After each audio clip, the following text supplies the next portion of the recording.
नज़र और नज़रिया दोनों शब्द एक ही है ना? जरा सोचो तो, दिमाग तो लगाओ।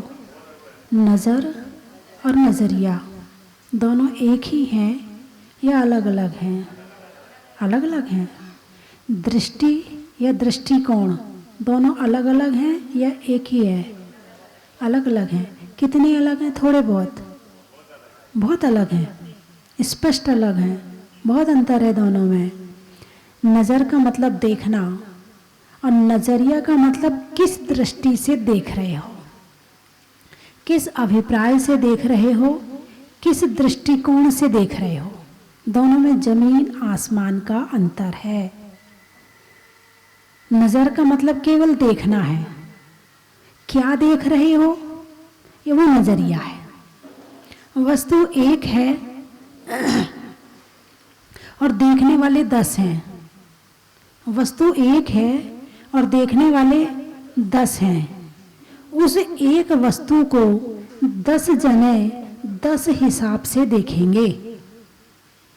ऐसा है या नहीं है? ऐसा है ना?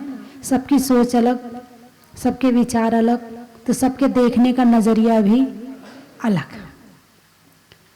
अब यदि हमें अपनी किसी की आंखें कमज़ोर हो गई हैं या किसी कोई देखने में गलत देखता है, आंखें तो ठीक हैं, आंखें तो बिल्कुल सही हैं, मगर उसको हर व्यक्ति में कमी नज़र आती है, हर व्यक्ति में उसे अवगुण दिखते हैं, हर व्यक्ति की बुराई और निंदा ही करता रहता है देख देख के, तो उसकी आंखों को ऑपरेशन करवाना पड़ेगा या उसकी आंख खराब हो गई ना? नहीं, किसको ठीक करना पड़ेगा? सोच को। सोच कहाँ से आती है? आत्मा से। सोच कहाँ से आती है? आत्मा से। तो किसको ठीक करना पड़ेगा? आत्मा को। आत्मा को ठीक करेंगे तो देखने का नज़रिया बदल जाएगा। एक व्यक्ति घर में रहता है, वो घर के हिसाब से सोचता है, घर के हिसाब से विचार करता है, घर के हिसाब से वो अपना सारा काम करता है। उसने प्रवचन सुनने शुरू किए और लगातार वो प्रवचन सुनता रहा, सुनता रहा, सुनता रहा। अब वो जिस घर में रह रहा है, अब सोच घर की नहीं है, सोच बदल गई, विचार बदल गए, बोलना बदल गया, खाना बदल गया, पहनना बदल गया। पहले किसी हिसाब से पहनता था और अब अपने हिसाब से पहनता है। पहले किसी और के हिसाब से खाता था, अब अपने हिसाब से खाता है। पहले किसी और के हिसाब से सोचता था, अब अपने हिसाब से सोचता है। कैसे? उसका दृष्टिकोण बदल गया ज्ञान के माध्यम से। ज्ञान ही एक ऐसी शक्ति है जो जीवन में जीने के लिए सही सोच देती है, सही रास्ता दिखाती है। ये पैर नहीं चलते हैं, ज्ञान चलाता है। ये आंख नहीं देखती है, ज्ञान दिखाता है। ये कान नहीं सुनते हैं, क्या सुनना है, सुना भी है तो उसका अर्थ क्या निकालना है, ये हमारी सोच पर निर्भर है। सुनने के लिए शब्द तो सबके लिए एक ही है ना, लेकिन उसका अर्थ कौन क्या निकाल रहा है, उसमें अंतर आ जाता है। तो सोच जो बन रही है ना, वो सोच हमें अपनी बनानी है और वो हमारी अपनी सोच जागृत होगी ज्ञान से। और ज्ञान आपके पास है या नहीं है? अरे बोलिए ना, आप लोग ज्ञानी हैं? अरे मैंने कहा ज्ञान है, बोले हाँ। मैंने कहा आप ज्ञानी हैं, बोले नहीं। ये क्या बात हुई भाई? मतलब जो दूध वाले होते हैं ना, क्या कहते हो? दूध है तो दूध वाला है, ट्रक है तो ट्रक वाला है, रिक्शा है तो रिक्शा वाला है। हमने पूछा ज्ञान है, बोले है। हमने कहा ज्ञानी है, बोले नहीं।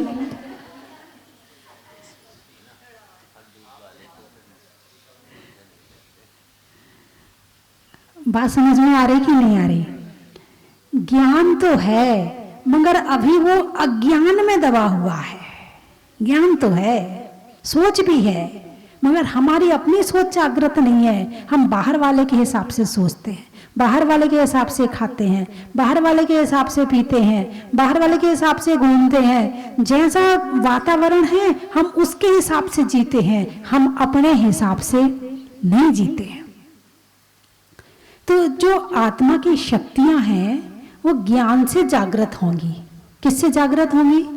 ज्ञान से जागृत होंगी। जब सच्चा ज्ञान आएगा तो दृष्टि आत्मा की तरफ जाएगी, दृष्टि अपनी शक्तियों को विकसित करने के लिए जाएगी, दृष्टि त्याग की तरफ जाएगी, क्योंकि उसे अपना भान हो गया है। तो उन शक्तियों में, उन 64 रिद्धियों में चर्चा चल रही है। एक रिद्धि की कल चर्चा हुई थी, अष्टांग निमित्त रिद्धि। कौन सी? अष्टांग निमित्त रिद्धि।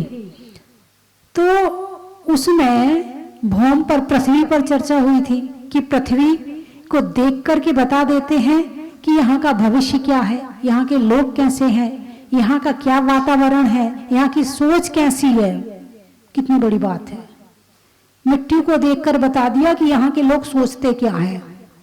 मिट्टी को देखकर बता दिया यहाँ के लोग डरपोक हैं या निर्भय हैं। मिट्टी को देखकर बता दिया यहाँ के लोग धर्मात्मा है कि अधर्मात्मा है। मिट्टी को देखकर बता दिया कि यहाँ के लोग दास प्रवृत्ति के हैं या राजा प्रवृत्ति के हैं।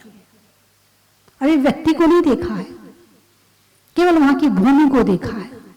भूमि को देख करके इतना सब कुछ पता चल जाता है। इन्हीं 8 में अगली है अंग निमित्त रिद्धि। कौन सी? थोड़ा सा इसको बढ़ाओ। अंग निमित्त रिद्धि। क्या नाम है उसका? अंग। अंग यानी शरीर, अंग यानी शरीर। जिनको ये रिद्धि प्राप्त होती है वो अलग अलग तरह से शरीर को देखते हैं, लेकिन जिनको ये रिद्धि प्राप्त नहीं है, सामान्य मनुष्य शरीर को किस हिसाब से देखता, किस एंगल से देखता है। एक वेश्या थी, वो मर गई, उसे शमशान ले जाया गया। अब वहां पर शमशान गए तो अनेक अनेक तरह के लोग थे। तो वहां पर एक कामी व्यक्ति था। वो देख के सोच रहा है, काश ये जीवित होती तो मैं इसका भोग करता। एक वहां पर चोर खड़ा है, काश यहाँ कोई नहीं होता तो मैं इसकी ज्वेलरी उतार लेता। एक वहां साधु खड़ा है, वो देख रहा है, अरे इसने इस मनुष्य तन को भी पाया, इसने इस हीरे के समान मनुष्य जीवन को पाया, मगर इसने इस मनुष्य समान जीवन में से इसने अमृत नहीं निचोड़ पाया, धर्म नहीं कर पाई, आत्मदृष्टि नहीं बना पाई, अपने जीवन को त्याग धर्म की तरफ नहीं ले जा पाई। काश यदि इस तरफ होती तो शायद इसका जीवन महान बन जाता। इसने अपना जीवन भोगों में खर्च कर दिया। वहीं एक कुत्ता खड़ा है, यदि यहाँ कोई ना हो तो मुझे मेरा पेट भर जाए। कितने लोग खड़े हैं? शरीर एक है और सोच सबकी अलग अलग है। एक व्यक्ति आए, बोले हम 5 भाई हैं, बड़े दिमाग के स्तर पर जीने वाले हैं। तो बोले हम लोग पिकनिक गए, और जब पिकनिक में सारा भोजन कर लिया तो एक नींबू बच गया। क्या बच गया? एक नींबू बच गया। तो बोले भाई इस नींबू का क्या करें? एक बोला अरे फेंको ना, क्या वापस इसे घर ले जाना है। दूसरा बोला अरे भाई शिकंजी बना के यहीं पी ले, खत्म करो इसको। तीसरा बोला अरे इसे घर ले चलो, फालतू क्यों फेंक रहे हो। चौथा बोला अरे कुछ भी कर लो, जो करना सो कर लो, मुझे कोई दिक्कत नहीं है। नींबू एक है और सोच सबकी अलग अलग है। अभी नींबू की सोच नहीं है, केवल नींबू को ले जाने, रखने और यूज करने की सोच है, उसमें ही अलग अलग हो गई। नींबू के विषय में पूछा जाएगा तो वो अलग हो जाएगा। वस्तु एक है, शरीर एक है, शरीर एक है, लेकिन इस शरीर को कौन किस दृष्टि से देखता है, सबकी देखने का नजरिया अलग अलग है। परिवार में 10 जने हैं तो 10 जने अलग अलग सोच से देखेंगे, अलग अलग नजर से देखेंगे, अलग अलग एंगल से देखेंगे। और तुम अपने शरीर को किस एंगल से देखते हो? त्याग की तरफ जाने के हिसाब से, या उसे सजाने के हिसाब से, या उसे रोग ठीक करने के हिसाब से, या बाल बनाने के हिसाब से, या अच्छे कपड़े पहनाने के हिसाब से। आप अपने शरीर को किस एंगल से देखते हो? शरीर है, कभी हाथ सजा रहे हैं, कभी नाखून सजा रहे हैं, नाखून का एक एक हिस्सा सजा रहे हैं, मैल निकाल रहे हैं, हाँ, और एक एक उंगली साफ कर रहे हैं, एक एक रोम रोम साफ कर रहे हैं, कभी हाथ के बाल निकाल रहे हैं, कभी पाँव के बाल, पाँव के केश लॉन्च कर रहे हैं। हाँ, केश लॉन्च लॉन्ची तो कर रहे हो, कभी केश लॉन्च पाँव का कर रहे हैं, कभी हाथ का कर रहे हैं, कभी भौं का केश लॉन्च कर रहे हैं। अरे सिर का कर लो दीक्षा लेके। वैसे तो कहते अरे हम केश लॉन्च नहीं कर सकते, कितना कष्ट होता होगा। हाथ पाँव के बाल निकालने में कष्ट नहीं होता, भौं के बाल निकालने में कष्ट नहीं होता है। हाँ, धर्म के नाम पे कष्ट होता है और श्रृंगार के नाम पे कष्ट नहीं होता है। श्रृंगार के नाम पे कष्ट नहीं होता। जिसका जो एम है, जिसका जो लक्ष्य है, उसमें कष्ट नहीं होता है। तुम्हारा लक्ष्य सुंदरता है, इसलिए तुम्हें कष्ट नहीं होता है, और हमारा लक्ष्य त्याग है, इसलिए हमें कष्ट नहीं होता है। तो शरीर को आप किस एंगल से देख रहे हो? जैसा देखोगे वैसा बनेगा, जैसा देखोगे वैसा बनेगा, और जो चाहोगे, जिसे चाहोगे वो मिलेगा। आप कहते ना भाई 7 फेरे पड़ते हैं, कितने? 7 फेरे। भाई ये 7 फेरे क्यों पड़ते? बोले 7 जन्म का साथ है। ऐसे कहते हैं ना, 7 जन्म का साथ है, इसलिए 7 फेरे पड़ते हैं। मतलब इतना प्रेम है कि 7 जन्म तक साथ जाएंगे। कितने जाना चाहोगे? एक ने तो गर्दन, दो ने तो गर्दन हिला दी, नहीं जाना चाहेंगे। एक ही बहुत है, एक में भुगत ले, यही बहुत है? नहीं, इनकी बात नहीं। आप भी बताओ ना, 7 जन्म तक साथ जाना चाहोगे? अरे गर्दन तो हिला दो, वो कुछ नहीं कहेंगी, लड़ाई तो नहीं करेंगी। हाँ, हिला दो, हाँ या नहीं? कैसी, ऐसी वाली या ऐसी वाली? मोक्ष तो देखो मिलने वाला है नहीं है, और वो भी घर में बैठे बैठे पत्नी के साथ रहते रहते मोक्ष न मिलने वाला है। अभी वो भाव, उसके लिए बहुत ऊंची चीज चाहिए। और वैसे ही पंचम काल यहाँ चल रहा है, मोक्ष तो वैसे ही नहीं मिलना है ना? तो वर्तमान समय में तो 100 में से 1% जोड़ा होगा जो 7 जन्म की कामना करता होगा।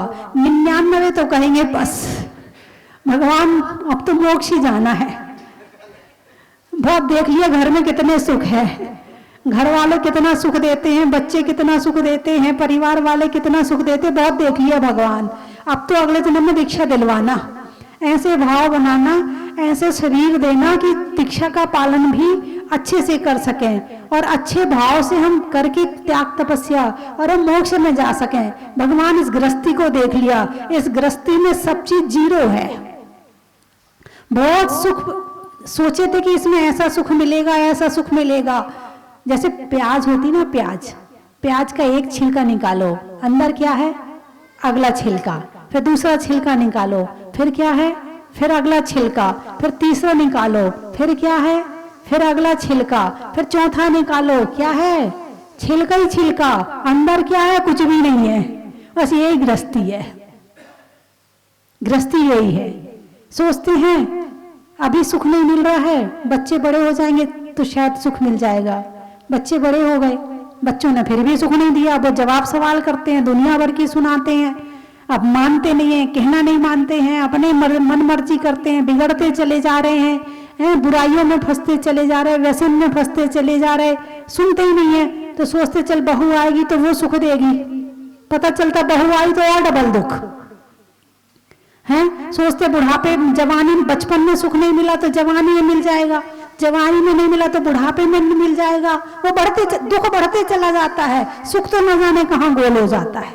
वही छिलके, आशा में कि अगले छिलके के बाद कुछ आएगा, अगले छिलके के बाद कुछ निकलेगा इसके अंदर से, अगले छिलके के बाद कुछ नहीं निकलता है, छिलका ही छिलका निकलता है।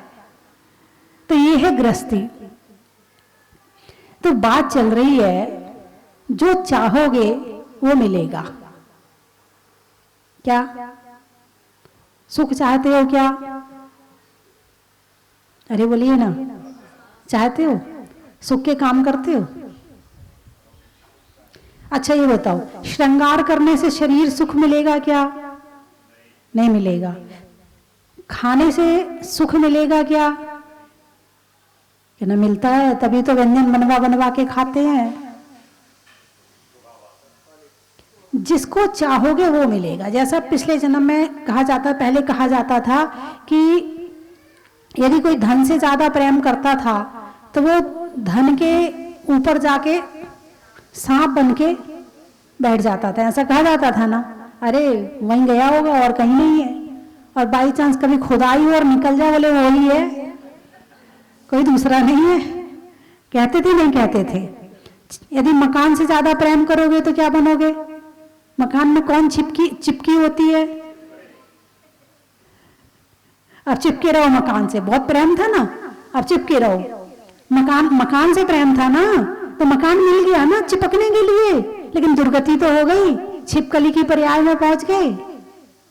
बालों से ज्यादा प्रेम करोगे तो पता है क्या बनोगे? क्या बात है, क्या बात है। आवाज आई यहां से, जुआ बनेंगे।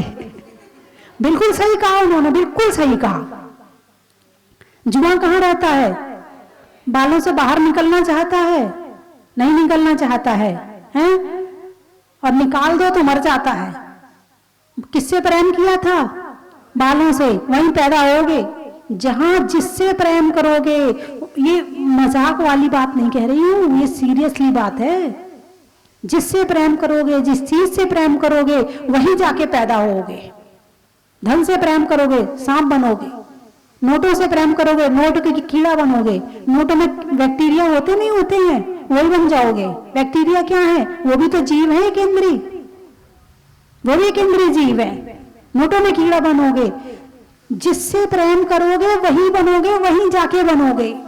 और आत्मा से प्रेम करोगे तो उत्थान भी होता जाएगा, सुख भी बढ़ता जाएगा, और एक दिन मोक्ष की प्राप्ति भी होती जाएगी। शरीर से प्रेम करोगे, आपको पता है शरीर में से जैसे ही आत्मा निकलती है, एक मुहूर्त के बाद में, एक अंतर मुहूर्त के बाद में उसमें जीव पैदा होने लगते हैं। ऐसा बताया जाता है कि समुद्र में जो मछली मरी है, वही मछली बन के यदि पैदा हो गई, वो अपना ही शरीर खा जाती है, अपना ही शरीर खा जाती है। पहले दूसरी मछली थी तो उसमें से आत्मा निकल गई, वो वहां पड़ा रहा, फिर वहीं पे वो मछली बन के पैदा हो गई। अब वो बड़ी हुई, भोजन तो चाहिए ना, वो अपने तो शरीर खा जाती है। ज्यादा शरीर से प्रेम करेंगे, इसी शरीर में कीड़ा बन जाएंगे। शरीर में कीड़े होते कि नहीं होते? अरे बोलिए ना, होते ना। वो कौन है पता है? कौन है? जो शरीर से ज्यादा प्रेम करते थे, अब रहो शरीर में। इसलिए शरीर से ज्यादा प्रेम मत करना। यदि प्रेम करने लायक कोई है इस संसार में तो हमारी अपनी आत्मा है। क्या है? हमारी अपनी आत्मा है। तो बात चल रही है कि अंग निमित्त, शरीर का अंग अंग संदेश देता है। शरीर का हर अंग बोलता है। शरीर का अंग में बहुत कुछ लिखा हुआ है, पढ़ने वाला चाहिए। तो जो अंग निमित्त ज्ञानी मुनिराज होते हैं, रिद्धिधारी मुनिराज होते हैं, वो शरीर को देखकर बता देते हैं कि इसका भविष्य क्या है। किसी का चेहरा गोल होता है, किसी का चेहरा लंबा होता है, किसी का चेहरा एक तरफ से टेढ़ा होता है, किसी का दोनों तरफ से टेढ़ा होता है, किसी की ये नोक ज्यादा निकली होती है, किसी का माथा बड़ा होता है, किसी का माथा छोटा होता है, किसी का माथा उठा हुआ होता है, किसी की आंखें छोटी छोटी सी होती हैं, किसी की आंखें बड़ी बड़ी होती हैं, किसी के होंठ मोटे होते हैं, किसी के पतले होते हैं, किसी की नाक बड़ी मोटी बड़ी होती है या नोक निकली होती है, किसी की चपटी होती है, किसी के कान छोटे होते हैं, किसी के कान बड़े होते हैं। ऐसा है कि नहीं है? क्यों? क्यों है? क्योंकि नाना कम्मा नाना जीवा, अनेक तरह के कर्म हैं और अनेक तरह के इन कर्मों के कारण से जीव है। जीव तो एक ही तरह का है, लेकिन कर्मों के कारण से अनेक तरह का हो गया है। और जब अनेक तरह का हो गया तो एक चेहरा देख करके, मात्र चेहरा देख के तुम्हारा भविष्य बता सकते। हाथ की उंगलियां, हाथ के नाखून, हाथ की ये जो यहाँ लकीरें पड़ी है ना, देखी कभी? पहले अंगूठा लगवाते थे ना, तो अंगूठा तो सब पे ही एक सा है ना। अरे बोलिए ना, फिर अंगूठा अलग अलग कैसे पता चलता है? हाँ, सबके अलग अलग हैं। किसी का मोटा है, किसी का ठिकना है, किसी का लंबा है, किसी का नोक वाला है, किसी का बिना नोक वाला है, किसी की लकीरें ऐसी हैं, किसी की कुछ ऐसी है। ये सारी चीजें पढ़ना आना चाहिए। बहुत कुछ बोलता है शरीर।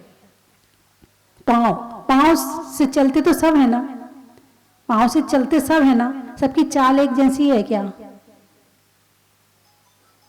थोड़ा सा बेश बढ़ाना। सबकी चाल एक जैसी है क्या? है? कोई बंदर जैसे कूद कूद के चलता है, कोई हिरण जैसे उछल के चलता है, कोई हाथी जैसे मदमस्त होके चलता है, कोई पाँव घसीट के चलता है। कभी सुना आपने? देखा आपने घसीट के पाँव चलते हुए कितनी आवाज आती है? कोई बड़े धीमी धीमी मंद गति से, बड़े अपने हिसाब से, बड़े एक आवाज नहीं हो सकती उसके पाँव में। कोई पाँव पटक पटक के चलता है जैसे अभी जमीन तोड़ देगा। सबकी चाल अलग है। चाल देख के बता देते इसका भविष्य क्या है, इसका स्वभाव क्या है, मात्र चाल देख करके। पाँव की बनावट, किसी का लंबा है पाँव, किसी का सिर बड़ा है, किसी के पैर छोटे हैं, किसी के पाँव बड़े हैं, सिर छोटा है। तो ये सारी चीजें शरीर का हर अंग बोलता। भाई कंधे हैं, अब कंधे देखने में तो सबके एक से है ना, मगर टेलर से पूछो जरा जाके सबके कंधे एक से हैं कि नहीं है। उसे पता है सबके एक से हैं कि नहीं। किसी के गिरे हुए हैं, किसी के लटके हुए हैं, किसी के पीछे की तरफ हैं, किसी के आगे की तरफ हैं, सबके अलग अलग तरह के हैं। तो ये सारी चीजें जो मुनिराज होते हैं वो इन सब चीजों को देखकर ये बता सकते हैं कि किसका भविष्य क्या है और किसका स्वभाव क्या है। अब भौएं हैं, भौएं सबकी आंखों के ऊपर भौएं हैं ना, सबकी एक सी है क्या?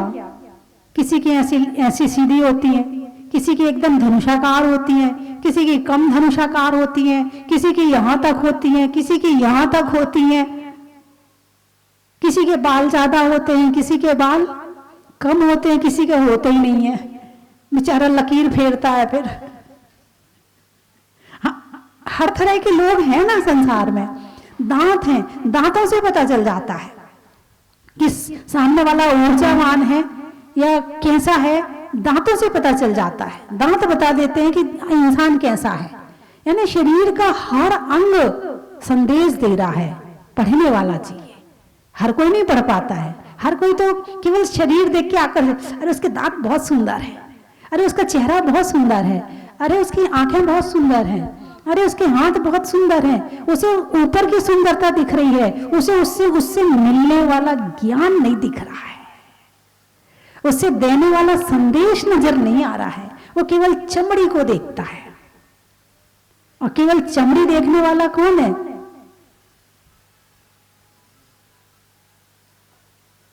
चमड़ी। देखो मैंने नहीं कहा, भाई साहब ने कह दिया। चमड़ी को देखने वाला चमार और आत्मा को देखने वाला ज्ञानी।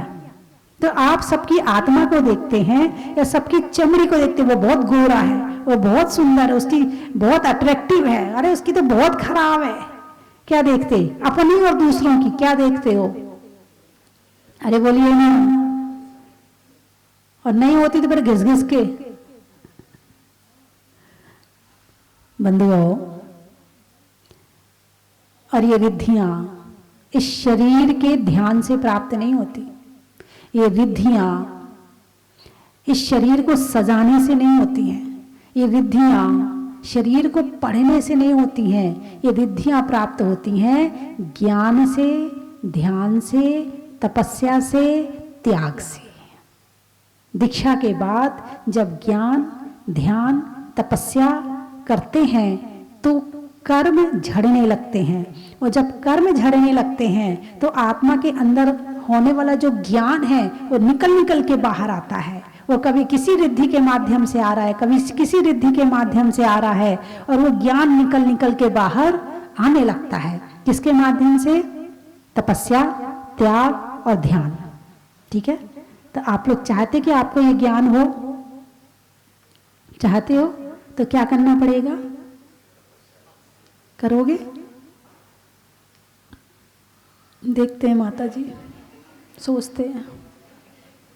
अभी तो कुछ लग नहीं रहा है, अभी तो चलिए समाप्त करूं, समय हो गया है। मैं 3 चीजें बोलूंगी, आपको कहना बड़ा ही महत्व है। झुकाने में माथ का, 3 चीजें बोलूंगी। झुकाने में माथ का, शरीर में हाथ का, और भगवान मुनि सुब्रत नाथ का, मूंग के दलने का, मूंग के दलने का, और बात के खलने का। मेरी बात खलनी चाहिए आपको, तो फिर आप उसको कुछ प्रयोग में लाओगे, और जो बात चुभती नहीं है ना उसको प्रयोग में नहीं लाते हो। यदि चाय के ऊपर से लड़ाई हो जाए तो चाय छोड़ देते हैं, मंदिर में झगड़ा हो जाए तो मंदिर भी छोड़ देते हैं, और मेरी बात खल जाए तो घर छोड़ दोगे, हैं? मूंग के दलने का, बात के खलने का, और भगवान के जमीन से निकलने का बड़ा ही महत्व है। हिंदी में मात्रा का, स्कूल में छात्रा का, आज आपकी जहाजपुर की यात्रा का बड़ा ही महत्व है। कहाँ कहाँ से आए हैं? ललितपुर। गाने में सुर का, नृत्य में नूपुर का, आने वालों में ललितपुर का बड़ा ही महत्व है। पानी में मगर का, चलने में डगर का, आने वालों में वड़नगर का बड़ा ही महत्व है।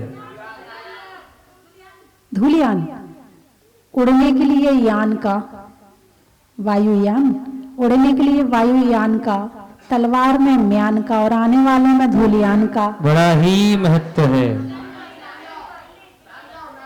नानगांव, शरीर में पांव का, मनुष्यों के प्रभाव का, और आने वालों में नानगांव का बड़ा ही महत्व है। हजारीबाग, करने में त्याग का, जंगल में नाक का, और आने वालों में हजारीबाग का बड़ा ही महत्व है। दिल्ली, त्रियंच में दिल्ली का, डंडा में दिल्ली का, और आने वालों में दिल्ली का बड़ा ही महत्व है।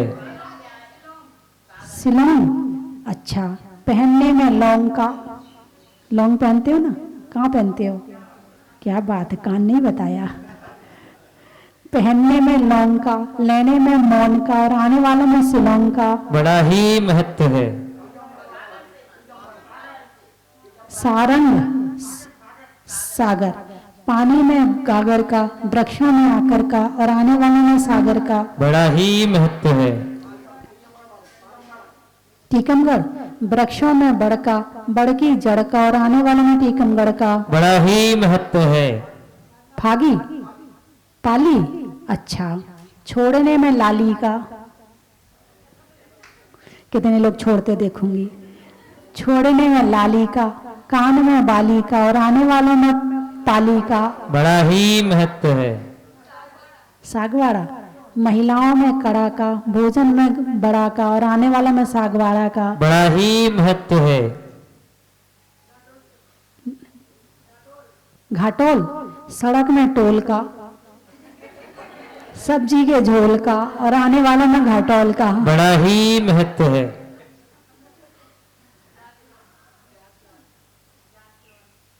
क्या? जाखलोन, अच्छा, व्यापारियों में लोन का है, और बात करने में फोन का, और आने वाले में जाक लोन का बड़ा ही महत्व है। जावरा, बारिश में बबरा का, जानते हो बबरा? कहीं चीला बोलते हैं, कहीं बबरा बोलते हैं, हैं? बारिश में बबरा का, और बारिश में डबरा का। डबरा जानते हो? जो पानी से भर जाता है। और आने वालों में जावरा का बड़ा ही महत्व है। वडनगर हो गया। और कोई? राऊ, राऊ त्रियंचों में काऊ का, बाल कटाने में नाऊ का और आने वाला में राऊ का। बड़ा ही महत्व है। कुचामन फूल में चमन का, करने में नमन का और आने वालों में कुचामन का। बड़ा ही महत्व है। महीनों में मई का, रजाई में रुई का, आने वालों में चेन्नई का। बड़ा ही महत्व है।